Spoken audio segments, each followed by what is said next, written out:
Hi, and welcome to Pursuit of Tomorrow. Howard Thurman said, don't ask what the world needs, ask what makes you come alive and go do it. Because what the world needs is people who have come alive. Now, in the spirit of that, I've decided to invite anyone and everyone onto this platform here to help discuss the idea and how we can actively pursue tomorrow as opposed to just kind of passively receiving it. Now, before we get started, I just want to say any support to the channel would mean so much to me. So like, comment and subscribe, and without any more to say, let's get right into the episode.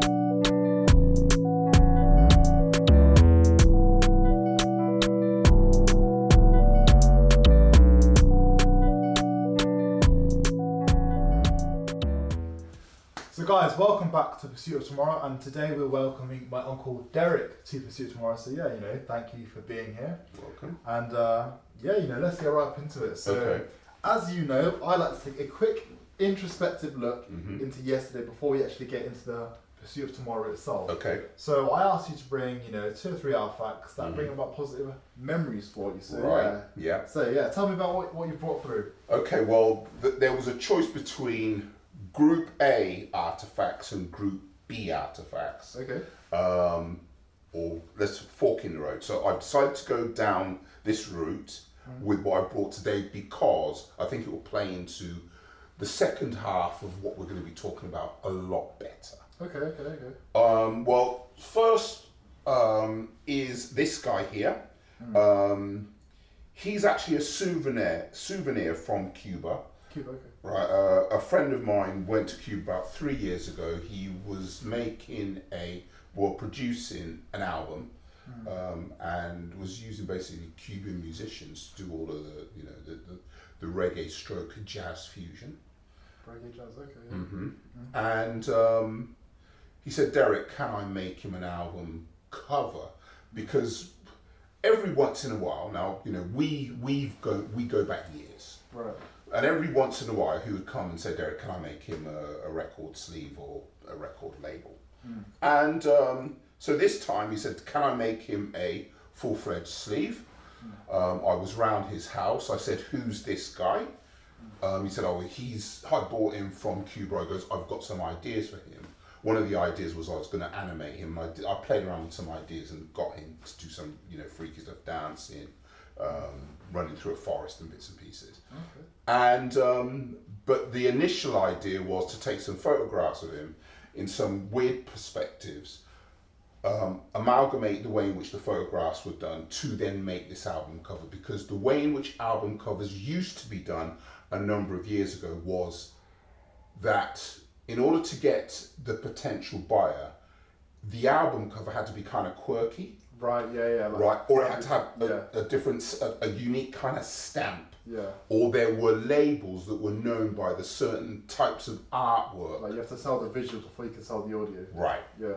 So I was in let's see if I can do one of those type album covers that when you walk into the shop, even though we don't have shops anymore in that way. Yeah. But even though you walk into the shop, it does that job. Yeah, recreates that same vibe, yeah. Same feeling. Yeah. So in a nutshell, I saw that in his house, and I took it away and did some work, and then bam, took some photographs, amalgamated those, did a Photoshop job, and then that became the album cover. It turned out pretty good, and as part of that reminisce type process, I said, well, when you're going to the factory to print the records, or to do the order, I goes, can I come? Because I haven't been to a records factory in years. Yeah.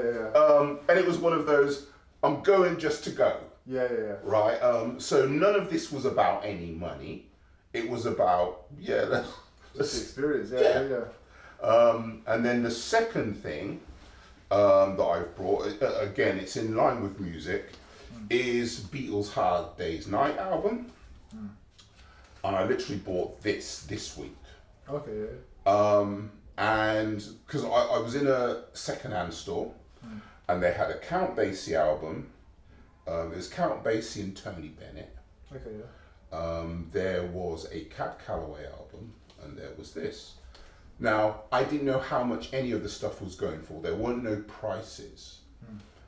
And I pulled out these three, and I thought, thought, okay. And I went to the storefront and I said, how much are these? He goes, oh, they're 20 pence each. And I just said, yeah, I'll take them.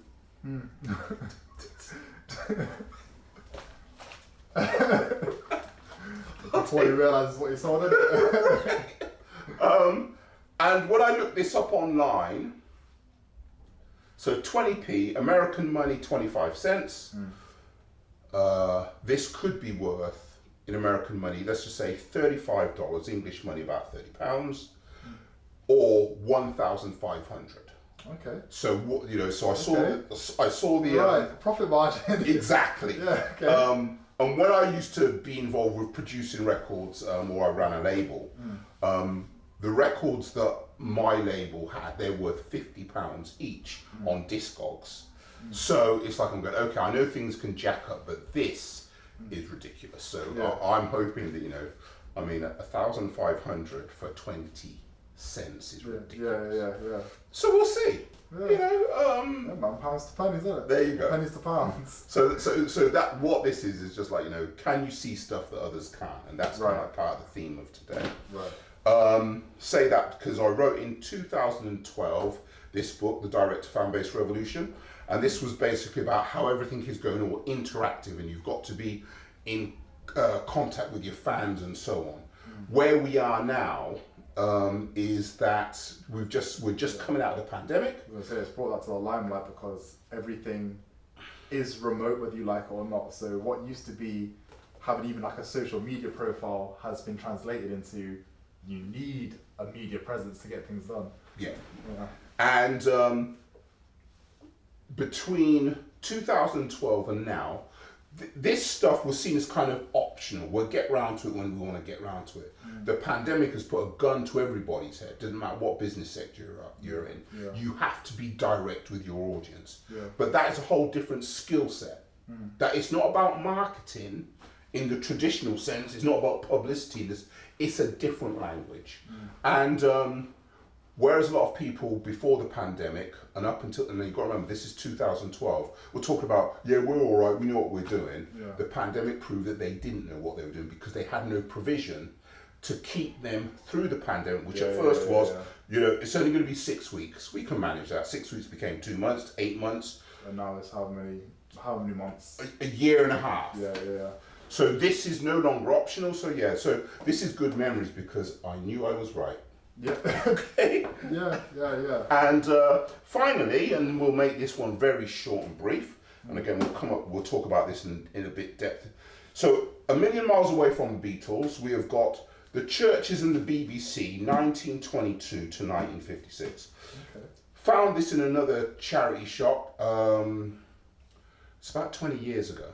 Okay. So I've had this on my bookshelf for a long time, and basically, in a nutshell, what this book is a book of minutes of meetings. So names of who said what when. Right, yeah. And the BBC, when it was started, which is one of the biggest and oldest broadcasting companies, the BBC, when it was started, was trying to get churches involved in broadcasting. Right. And this basically documents the headache that the BBC had in trying to negotiate with the churches how to do it. So this book is kind of like this is what you don't want to have happen when negotiating with institutional religion. That's what, Right. But what this also is, it's kind of, I call it a template for this is what you don't want to have happen. And if you see people participating in a process like this, and this is what they're doing, you know who the red flags are. Right, yeah. So again, this is another book that I'm not saying it was needed, but in terms of looking at any kind of organisation, that's I'm a media person, so whether it happens to be the Beatles or it's Reggae Dub and Joe Gibbs Chapter 3 or Mass at Work in New York or it's this stuff, I like it all. Yeah. What's interesting about this, as far as I'm concerned, is that we've just had, as I said, 16 months of lockdown, including churches. They've had to go Zoom, and a lot of things that churches used to do, primarily in America though, they couldn't do it. 16 months, you couldn't function. So there's a kind of back to the drawing board, and I'd call this the the reverse back to the drawing board. You read this and you understand this is what you don't want to do to. Right, all right. Okay. So this is what you want to avoid when recreating something. When you want to try and go forward, this is why organisations fail in the field of religion. Right. In the field of another business sector, it's another set of reasons. Yeah. No, but this is particularly in the field From a of religious religion. perspective. Yeah. Right. Okay. Yeah. Cool. So okay, nice. So Okay. we're gonna keep it moving, Mhm. and I think there's this kind of connective tissue of experience, kind of before and as it's happening, Mm-hmm. right? And even after, Yeah. as we're seeing things play out. So Mm-hmm. obviously, when you think of something that's kind of like right place, right time. Mhm. Let's say that record there is worth, your 1.5k. Then you being in that charity store when you were for 20p, with 20p in your pocket to pick it up. Mm-hmm. Yeah, that's right place, that's right time. Yeah. So, are there any experiences that kind of epitomise that kind of that feeling, that vibe, in that it's not specifically because you meant to be somewhere, but there was something that just kind of proved fruitful because you happened to be there and worked your way through that system. Okay.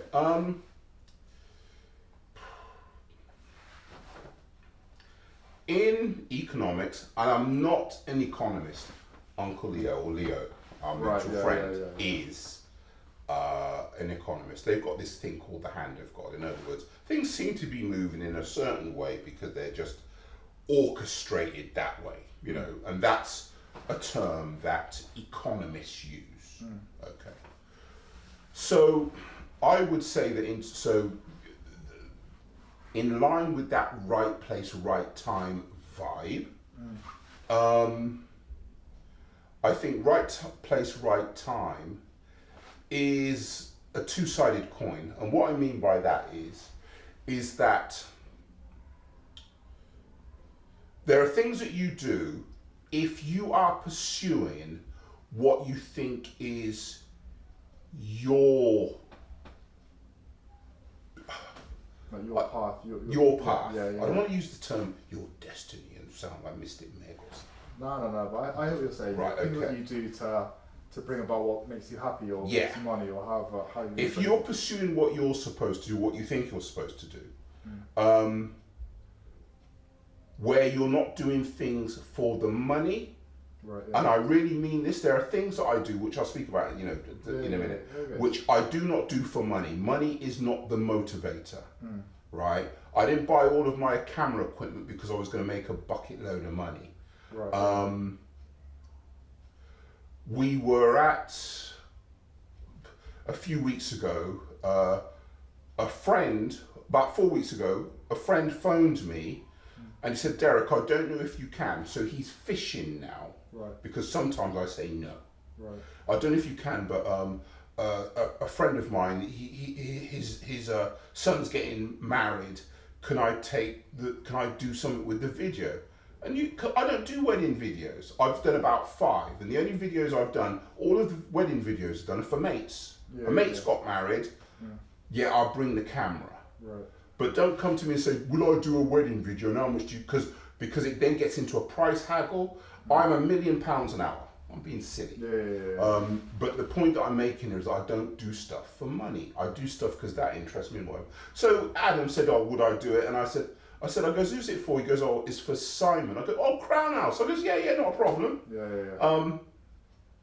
And then so we got talking, and I went to Horsepath, English Country Village. Yeah. Right. Very much Okay. Went to Horsepath a couple of times, did a recce. Now remember, they were going to give me a bit of money, but the amount of time that I spent on the project wasn't worth the money that I got. I wasn't in the mood for money. Yeah. I went there a couple of times, had a look, did that, had a look. I said, yeah, we can do this with this. You're in an English country village, so we can do the village church, we can do the village green, and all of this stuff. And then about a week and a half, 2 weeks before the event, he says, oh, by the way, Channel 4 are going to be there because they're doing a documentary on blah, blah, blah. And I thought, okay, That's a good networking thing. Yeah. And I told you, and then it's. Yeah. So, but it wasn't done for the money. If it was done for the money, and I'd have priced myself out of an opportunity to meet some good people. yeah. Right. Thing is, yeah. So the context for that there. Yeah. So, right place, right time. Yeah. So no, I mean that the wider context for this specific experience. So I get a call one day, right, and you're saying like, right, well, we're going to be here on this day at this time. I was like, how do you know I don't have work, right? And there are so many things that's like, but I love spontaneity, right? You know I do, but it's like, you know, when I'm over at work and it's like, are you free on this day? It's like, I don't even know, but you know, I can see where the right place, right time kind of played into that because I was there. So, you know, I ended up taking. So I was obviously the photographer for the day, and I must have taken, I think, somewhere like 1.5k photos. Right? You know, even when I edit it down to 400 or 500, that was a heavy day. But yeah, what I also managed to take down was names, numbers, email addresses, Instagram handles, and build out that networking opportunity. And so, in the same way that you're saying, Channel 4 happened to be there, it's one of those things where, yeah, of course, things were able to fall in place. So, I'm actually going to ask you something of the polar opposite now. Have you ever found yourself either in a series of experiences, a particular experience, a certain space, mindset, whatever it may be, that actually held you back from moving forward and pursuing that path or destiny? Yeah. Yeah, I can tell you quite specifically because I got angry with a certain person. Right. Let's leave them unnamed. I'll definitely, that's what a certain person. Yeah. Right. What I will say is that this person at the time was one of England's biggest music producers. And the bands that he was associated with were some of England's biggest chart toppers. Right. Okay. So he wasn't a minor leaguer. Right. And I met him through someone who we knew mutually. Because I was called to be a speaker at an event. Okay. So I said what I was saying, and then because of what I was saying, we got to talking and exchange numbers and blah blah blah. And I thought that my association with him was going to be fruitful in a very specific type of way, working with a very specific type of group of people. Because I said, he was at the time one of England's biggest producers associated with some of England's biggest selling artists. Right. It's that simple. And one of the tangents or one of the working relationships that we're involved with, because I knew somebody else, so it's separate to his circle. And it was around about 2004. And this is when the record industry was going through a whole bunch of problems. Everybody was pirating music. Right. Albums were dead. Yeah. Music could be got online for free, and record companies were pulling their hair out and what we're going to do, we're going to die. And I was involved with the technology at the time, one of the groups of technologies that the music industry was using to slow down the rate at which music was being stolen so they could redirect their path. They needed to stop the floodgates for a little while whilst they thought, how are we going to... before streaming was a thing, it's like, how do we get from losing money to streaming? What's the midpoint kind of thing? There you go. And I've still got the magazine where our names are mentioned in an industry magazine, so it's not a mainstream, it's an industry publication, right? And you read that, and it's like, if you'd have known, people, if people on the street had read, now remember it's an industry magazine, it's not it's not for men in the street, it's industry heads, suit and tie people, guys that smoke big cigars. Yeah. And at the time, if you'd have read that, people gone, Derek's working with these people, wow. But I don't tell people what I do 9 to 5. What I do is not really anybody's business. Yeah. So people see me with a camera, but the other stuff, right, okay. And so I thought that me and this guy would be doing, whatever, And that was when I started getting involved with this kind of interactive stuff. So the stuff that you see in that book is kind of like the way in which my brain was going. Right. And I ended up having an argument with this guy because there are 2 ways in which you can talk with people. One is you can say stuff in a way where a word to the wise is sufficient. So if you say it, you're not trying to manipulate anybody. You're just saying, well, this is what's going on. Da da da da. This facts. Right? Yeah, and hopefully they should pick you up on that. Right. Yeah. And what it is, and I mean this, there's a thing called willful blindness, Right. where people refuse to engage with what you're saying. Yeah. Running on deaf ears. Right, yes. But they want the world to go in their direction. They're kind of King Canute, because King Canute says, the water will stop, idiot, you're going to drown. Right. And so this guy was a King Canute mindset, water stop. Because King Canute did what he did because his advisors said, you're the king, you can tell the water to stop. No, you're a fool.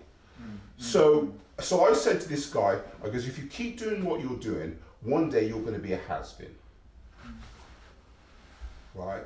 Now, I ain't nice, I'm straight. Now, if the way in which we speak falls on the right side of straight, then Derek, cheers, Derek. Yeah.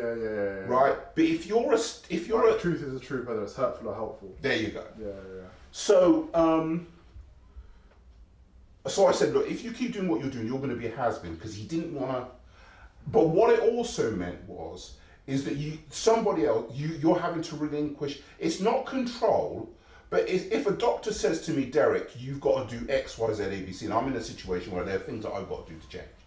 And it's either I take on what the doctors say or I don't. If I don't, then Yeah. right, okay. Self-inflicted injury. There you go. So it's kind of like, in like manner, I was saying to this guy, if you don't, because it's not, and I can say this without joining any dots, because whatever. Yeah. So one day I was in London with the same guy in his music studio, and Jason Statham, Mr. Oh yeah. Right, Yeah. comes That's in because he's going to meet somebody at the studio because they've got a mutual business thing. So rather than me hanging around and thinking this is a good opportunity where I can meet Jason Statham, because Jason Statham is literally this close to me, Yeah. right? I just said, look, Ron, I just said, look, I've got a step. Nice meeting you, Jace, blah, blah, blah, and I've gone. So I'm not there to hang around. Yeah. Because one day I will meet. That's my mindset, Yeah. right? I do not kiss anybody's ass because they're going to be an inroad, right? So as I said, Jason Statham comes in the studio. He's got mutual business with the producer, blah blah blah. This is how close I am. Yeah. Do I hang around and Jason Statham? Yeah. It's a good opportunity to be a sycophant. No, it's a good opportunity for me to excuse myself. I will meet him when the time is correct. Right. Okay.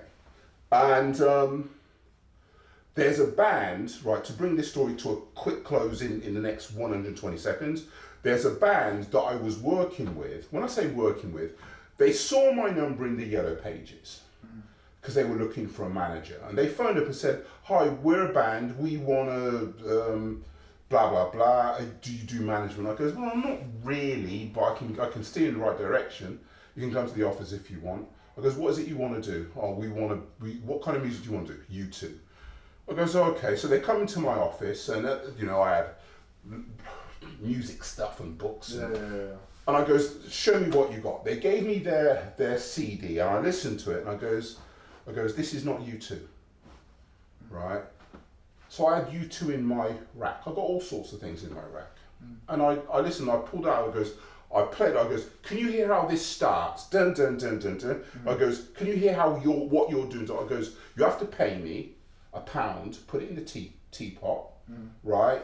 And come back in 3 months' time. And they did. They came back on a cycle of about once every 3 months, show me their improvement. Those guys outsold the new theatre in Oxford, right?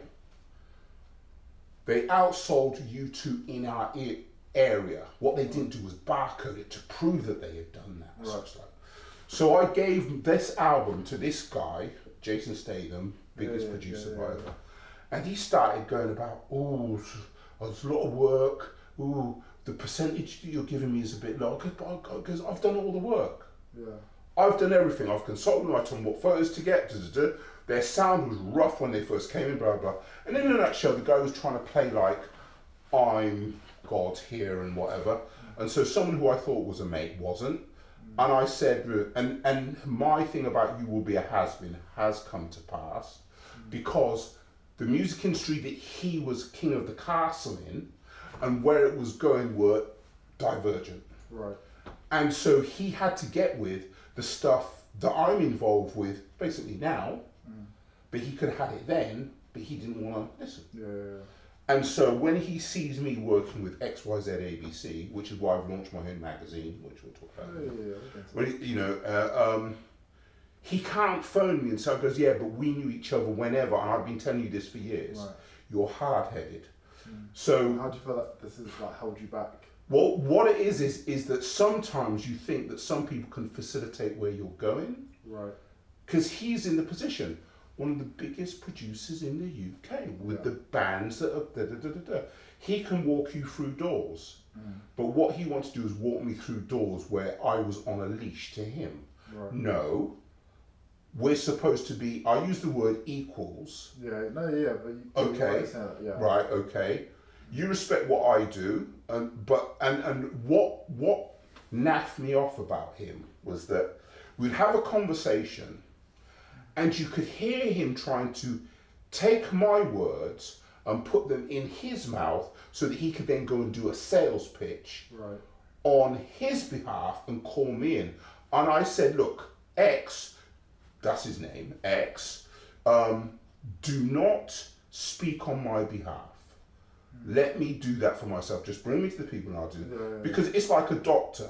I'm not saying that what I do is on a doctor's level, but what I'm saying is that you want the doctor to give you the diagnosis and tell you what pills to take and what to and the doctor to give you the nuances because the doctor knows how to say the conversation in certain ways so that 20 people in the room can also get what he's saying because he will change the conversation based on who he... Yeah, it's like the same, like associating with certain people that aren't interested in the mutual growth, but what they can basically leech off of you. Exactly. Is something that ended up being something where it's like, you know what, they didn't want to be collaborative and now they're kind of left in the dust, but now you're on your own path and basically could have got there a little bit sooner. Yeah. But definitely. It's one of those things that, there's that kind of benefit to hindsight in that there are mistakes that can be made and will be made. Yeah. But once you identify them, obviously now it's much easier to steer yourself back onto a path that leads you to that aforementioned destiny. There you go. But, so, some things you just can't know ahead of time. So just moving on into the pursuit of tomorrow side of things. Obviously there's the Howard Thurman quote that is, I hope, going to become synonymous with the pursuit of tomorrow at this point. So don't ask what the world needs, ask what makes you come alive and go do it. Okay. Because what the world needs is people who have come alive. Okay. Now obviously we've touched base on many things relating to, but I want to know in all of those aspects, with all of those elements, what is it about these things that you spoke about that makes you come alive? That makes you continue to do what you want doing and continues to bring a sense of fulfillment and enjoyment. All of that folded into one question. What makes you come alive? I guess it's creating tomorrow. You plant a seed today that is going to grow into something and you have to nurture it in that process. Right. So although you've got the seed, you know tomorrow a little thing will turn up and then it'll be, and it's your job to observe the growth and work with the growth because that's what you planned for. Yeah, right, yeah. You planted the seed so that you would see this process. I've got my magazine that I'm doing now. Yeah. And that magazine, it took the pandemic, because if there was no pandemic, the magazine wouldn't have turned up, because I wouldn't have had a 12-month period, I should say, of gestation and working on this and doing so many covers and then going back and saying, now that needs to be tweaked to whatever. And a year later, I now have 250 pages that people can download, look at.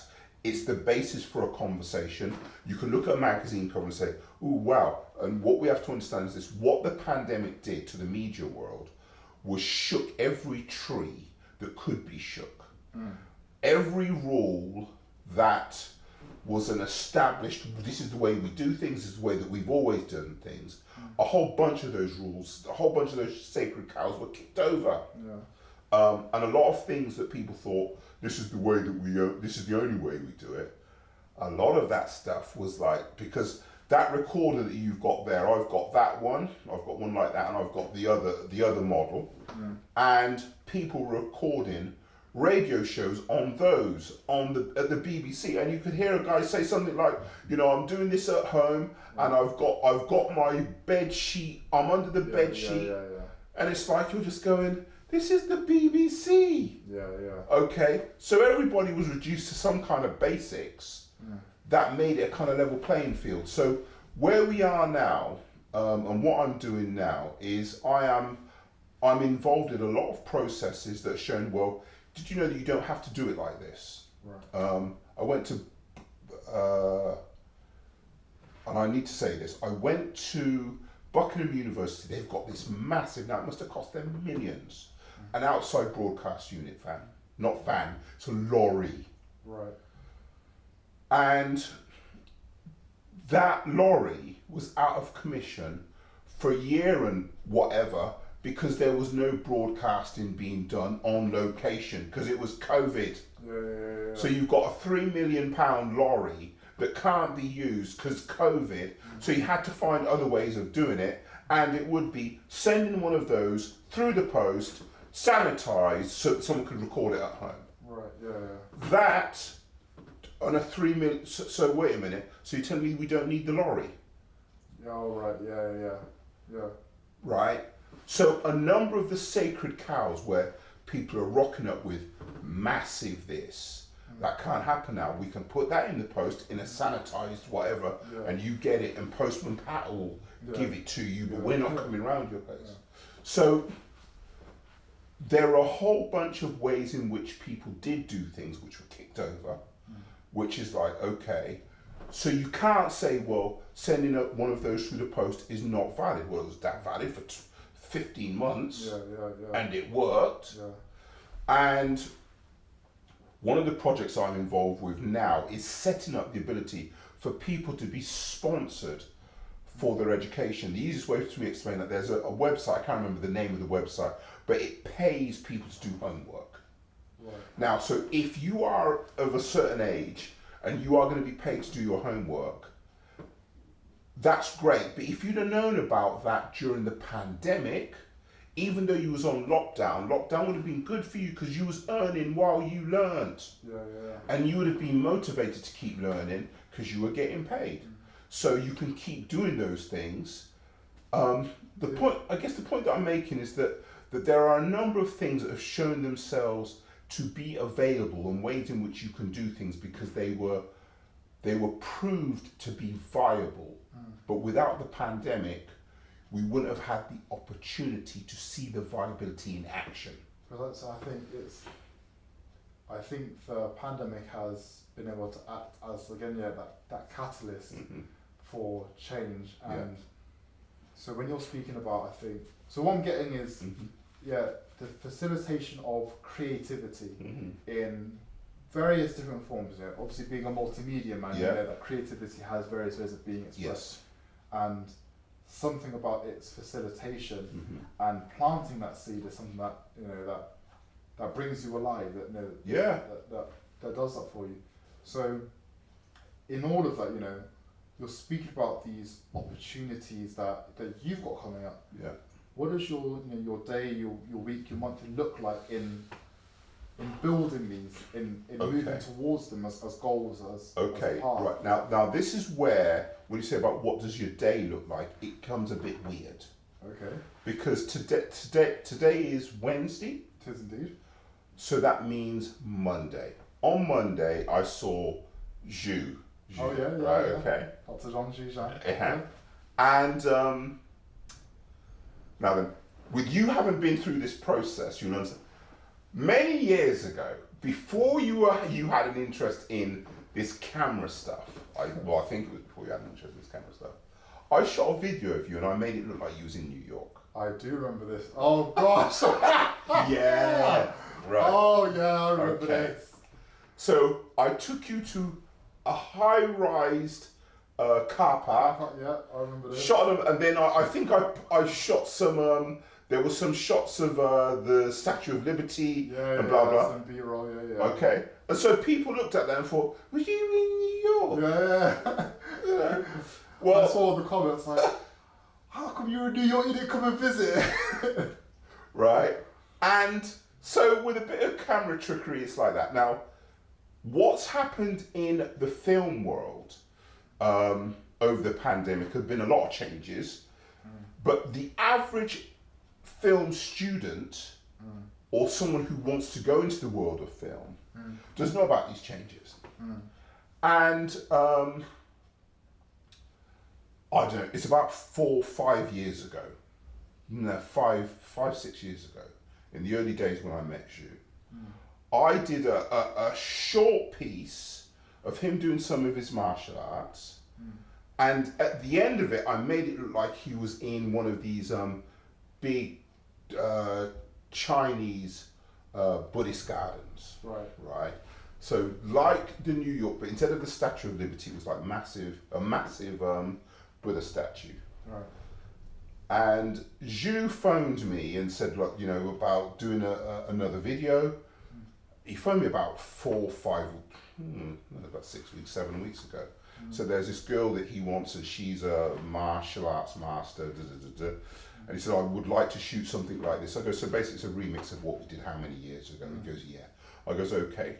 Went away, and I'm basically taking that New York vibe, which is actually the same process as the Chinese Buddha garden, but I'm just putting that on hyperdrive. Right. And there's a place where we're shooting where you will think we were in China, but it was in downtown Oxford. Right? So it's all part of the seeing things that can be, but like working with, if we was working with Grandad, you can't see what the ice sculpture is going to be. And I can say, well, look, because I have shot with you already, and he's seen me do the Buddha garden thing. Yeah, you've already got the blueprint. Yeah. And I said, look, this is what we're going to do. But I goes, here's the props and how we're going to do this. And he just goes, flipping heck. Yeah. No, I thought I had them. I've got some Chinese coins that I'm using as part of a prop for something else. Blah, blah. Now, the thing with this seeing things that other people can't is that it doesn't matter whether you happen to be involved in a local project or you're reading articles in the Hollywood Reporter. And we have just seen the manifestation of this type of thinking with the release of Zack Snyder's Snyder Cut of Justice League. Because up until the pandemic, Josh Whedon's was going to be the only version that everybody would know. Yep. Things turned up. The world that we have changed. There is now a demand, and I use the example of a train. When a train goes off the edge of a cliff, it takes all of the other carriages with it. Right.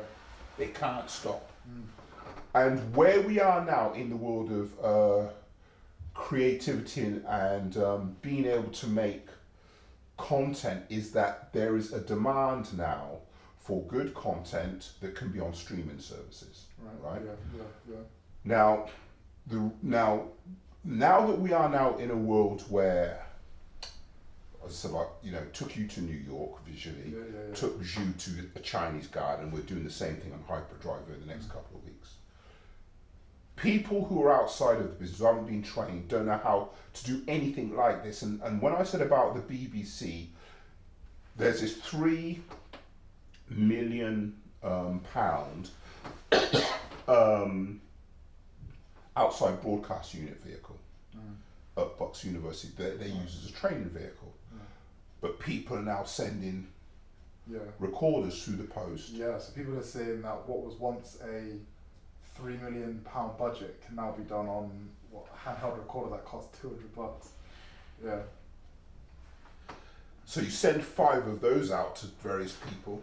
So one of the things I'm running is because what people don't realise is that the way in which a number of people have got gigs is through this self-tape process. Oh yeah. Now, self-tapes are good, but what happens if you could do our Chinese Buddha garden? Yeah, so you can literally create a short of that. Yeah. Right. And there's a TV show, and I've been sending them out today with regards to, what am I doing now? Because I asked Zhu on Monday, because Zhu brought a friend who was a former Brooks film student. And we were just exchanging some words. He's someone who's new to me, And I said, oh, well, it seems like Brooks haven't really changed what he was doing, because I used to facilitate Brooks students when they used to come to Blackbirdies when we had a multimedia hub there, because we could do exchanges. And what was interesting, I said, well, it doesn't seem like Brooks has really changed the way in what he does in all of these years. And this guy wants to be involved with stunts. So, you walk away and you have a think. I go, well, there's a way in which you can get him involved in the stunt world a lot easier than his process. I would say that's kind of the premise for. You call it a magazine, but I think it was better described when you call it a catalogue. Yeah. So yeah. Just to give the context, and maybe you want to fill in if I've missed anything, but it's more effectively, actually, not even a catalogue, not a magazine, a library of resources that people can then tap into to understand.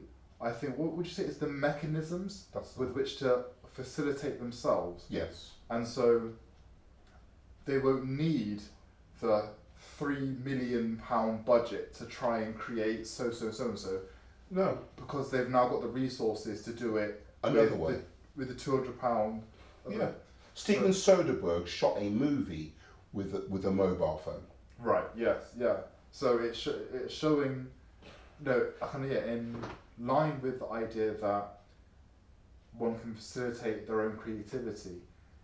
It's more than just what was initially the pre-production of, anyone can sit down with a pen and paper and write. Yeah. Anyone can get their phone out and to some. Let me say what you're saying, but in a fast way. I am kicking over a whole bunch of sacred cows. And the reason why I'm saying it like that is this. A lot of universities or local projects get their money on the basis that they're providing people with stuff that you can't get elsewhere.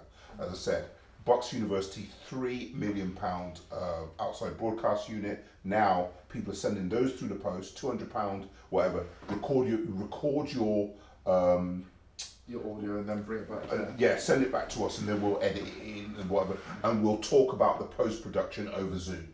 Right.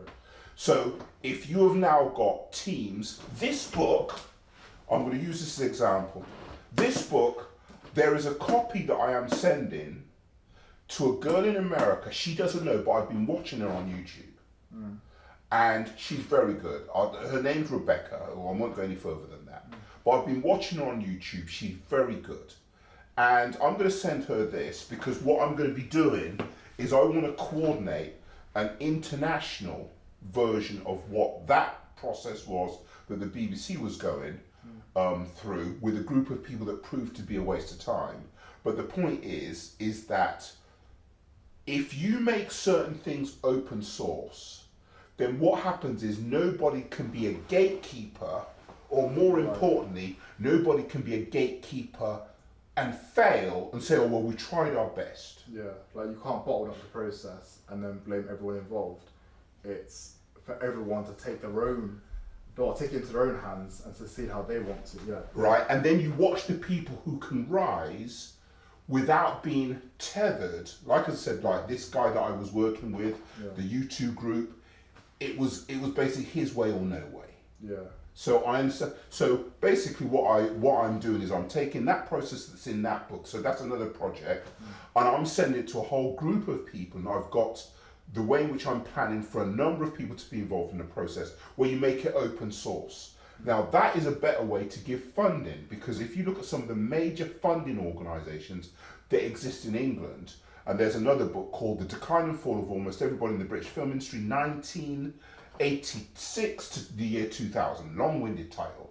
Yeah. It actually starts with Icons in the Fire, The Decline and Fall of Almost Everybody in the Film Industry. And the point is that when you read that book, you see another reason why a whole bunch of things fail. No, make it open source, allow you to see the people that you should fund, not the people that have written a good proposal and get the money because they've done a good con job on you. And then you give the money and the resources to the people that can bring a touchdown. I mean, honestly, if you'd have spoken to me, say, like if this had all been occurring 2 years ago, say, I've paid 2 film academies, right, a whole heap of money. Like, we're already chatting about 2.5k, right, and the people who I've met, priceless. Yes. You know, the networking opportunities, priceless. Yes. But in order to even get literally in the door, price, you know. And so had we had a mechanism within which to just network with each other directly, no middleman, we could have saved ourselves a lot of money, time, and we wouldn't have had the same facilities, but I think it's time for something different. Yeah, we would have already been on the path to create our own facilities. You know, but you know, it's a bit difficult. A girl came to me, Rose. I was doing a fashion show, it was Oxford Fashion Week. Right. And she saw me with a big camera. Oh, I want to get involved in that, blah, blah, blah. What do you need to do? And I said, look, I can't tell you whether or not you should go to university. Right, yeah. Because that's a bit like, And Bev, she's another person that you've had on the show. Yeah, yeah. It's going to be 12 years ago that the Miss P Foundation was set up. The Miss P Foundation is an initiative, not the Miss P Foundation, but the initiative was set up to raise money for Portia to go to dance school, Erdang, because she wanted to be a dancer. Beverly, because the whole family's creative, they're all dancers, right? But Beverly, as a teacher, said, no, don't go into dance because you might not make it. That wasn't a negative. That was that the likelihood of people making it in the arts world is slim. Choose another career. Portia said, no, I want to go. So Beverly facilitated her daughter and by doing a fundraiser. And then Bev said, okay, let's do this for other kids. And then the Miss P Foundation came into being. And now we've got kids that were once 12, 10, and I've got them, filmed. They're now 22 and they've got university degrees. Right? That's what I like, because Bev can facilitate. Now, Bev can be a little flipping, master stage. You will do this. And it's like, that's a bit hard on the kids. She's authoritative, but it's like she gets it done. Like, right, yeah. You can't argue with the results. Exactly. So, she's everything from, Wizard of Oz to Emmett Till. So the spectrum of plays that are put on is huge. Raised a whole bunch of money, facilitated a lot of people going to university. So the reason why I like Bev's project, and I don't do it for money, again, is because she's facilitating people an end result. And when people have got that university cap and they've passed, it's like it worked. And the fact that Portia ended up doing Lion King and a couple of a Motown thing and whatever, she's achieved. I will back that because it works, and she started small. There are some people that I call them cuckoos. They look at other people's things and they want to try and take over somebody else's legacy, but they don't have the skill. That's what I despise, because you're an idiot. So, all of this to say, we've obviously touched base on many different aspects and many different elements of how you go about, or how you've gone about facilitating creativity, and how you continue to go about facilitating that creativity in the resources that you've obviously created for yourself and for others. Yeah. So there's a version of you that's obviously on this trajectory of having created resources, continues to create resources, and now there's a version of you that has created these resources and kind of seeing the fruits of one's labour in obviously in a different light. Yeah. Now I want to speak to that version of you for a hot sec, because I wonder what advice or even words of encouragement that version of you would have for you sat right here on the couch. Derek, get on with living a normal life, because you've done enough. That will generate the results in its own right.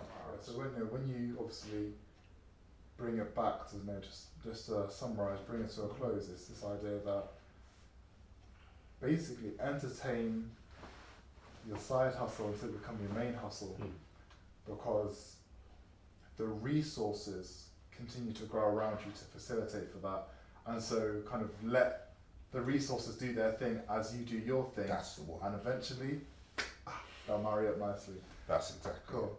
Well, thank you for agreeing to come be a part of Pursuit of Tomorrow, and it's been cool having you. So without anything left to say myself, is there anything you'd like to sound to the camera with? I would like to think that by the time this is ready, there's going to be a link somewhere below where they can start downloading the catalogue. Yeah, I'll make sure that. And with that, because I will be teaching at the college, I've got this. If they follow me on whatever social media links are available, then they will get updates. And whether they happen to be living in this part of England, because the college has got loads of affiliates in this part of England, or they live on the other side of the world, that the principles are the same. And you just take the principles and then you modify them for where you live. And what you want to do. And then the resource. And because we're going to be having case studies that we're following, I don't teach in abstract. So this is what you need to do. No. I'm working on a TV show right now. It's going to be a reality show for creatives. So I don't teach in abstract. That just doesn't make any sense. I did a podcast with Spinback. Right, okay, And so obviously he's connected with Goldie and Metalheads, and there was like, where are they going? And the thing is, the podcast, which they can download soon, I had to hold it back because I said, nah, Spinback was a bit in the like, where are we going phase. And the good thing is that there are answers. There are answers for all of this stuff. So what is good about where we are now, to say this in 10 seconds, is that the rules of the last 30 years have been over. What's happened with the pandemic, so many things have been tipped over, that really what you want to do is understand where we are now and see this is what XYZ is doing, and say, okay, how can I adapt that to me? How can I study and get paid? How can I, and the good thing is this, a number of years ago, I trained a 10-year-old to win a BBC Film Screen South Award. So if I can do it for a bloody 10-year-old, I reckon I can do it for somebody who's a bit older. Okay, and with that, everybody can move ahead. Yeah, so I'll make sure that link is down below, so you can start obviously tapping into the resources that you've been dropping. And once again, thank you for coming through. And I'll see you guys on next week's episode of Pursuit of Tomorrow. But bye for now.